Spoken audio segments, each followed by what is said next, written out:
সালামু আলাইকুম বন্ধুরা, আশা করি সবাই ভালো আছেন। বন্ধুরা, বিএনপি বিএনপির চেয়ারপারসন বা বিএনপি ক্ষমতায় যাচ্ছে, এটা মোটামুটি হাইলি লাইকলি, মানে এটাই হচ্ছে, এটাই হবে। বিএনপি এই সময়ে জনপ্রিয়তার একটি শীর্ষে অবস্থান করতেছে বাংলাদেশের বর্তমান প্রেক্ষাপটে। এটার তো অনেক রিজন, অনেক কারণ, অনেক বিষয় আপনাদের জানা, কেন কিভাবে। শুধু তাই নয়, BNP after long time BNP get back to the power, এবং আমি নিশ্চিত বিএনপি ক্ষমতায় যাচ্ছে এবং প্রাইম মিনিস্টার হচ্ছেন after 12 February or by the 12th February of 2026 mister Rahman will be the prime minister of Bangladesh. এখানে আর কোনো সন্দেহ মোটামুটি নেই, there is no if or buts. Tarique Rahman প্রধানমন্ত্রী হচ্ছেন এবং উনি এই সময়ে উনি প্রধানমন্ত্রী হওয়াটা বা প্রধানমন্ত্রীর চেয়ারটা উনি ডিজার্ভ করেন।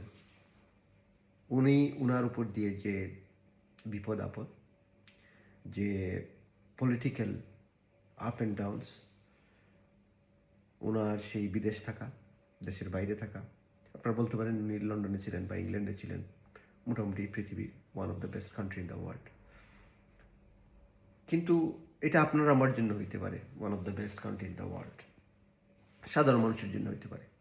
কিন্তু একজন Tarique Rahman, the personality like Tarique Rahman, যে কিনা যার বাবা ছিলেন প্রেসিডেন্ট, যার মা ছিলেন প্রাইম মিনিস্টার, এরকম একটি পরিবারের লোক, এরকম একজন প্যারেন্টসের পিতামাতার সন্তান, সে দেশ থেকে এক্সাইলে ছিল, দেশে যেতে পারেনি 17 বছর। সেটা কি কারণে, সেই কারণে সে কতটুকু সত্যিকার অর্থে সাফার হওয়া উচিত ছিল বা হয়েছে, বা উনি সত্যিকার অর্থে দুর্নীতিবাদ ছিলেন বা ছিলেন না, সেগুলি ডিফারেন্ট বিষয়, বা সেগুলি হচ্ছে আলাদা ডিবেট। বাট বটম লাইন হচ্ছে তারেক রহমান সাহেব সাফার করছেন। Tarique Rahman suffered by many way by Awami League.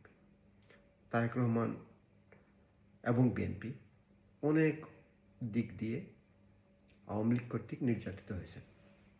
আমরা যারা আওয়ামী লীগকে ভালোবাসি বা পছন্দ করি, তারাও এটা বিশ্বাস করি। এই কারণেই শুধু যে তারেক রহমান সাহেব প্রধানমন্ত্রী হচ্ছেন তা না, দেশের যে একটি আপামর পরিবর্তন, ভারতের যে একপেশি বা একচেটিয়া বা সেই এন্টারফারেন্স বাংলাদেশের ফরেন পলিসি, বাংলাদেশের বাণিজ্যে, বাংলাদেশের রাজনীতিতে, বাংলাদেশের ঘরে বাইরে, এটাও একটি কারণ।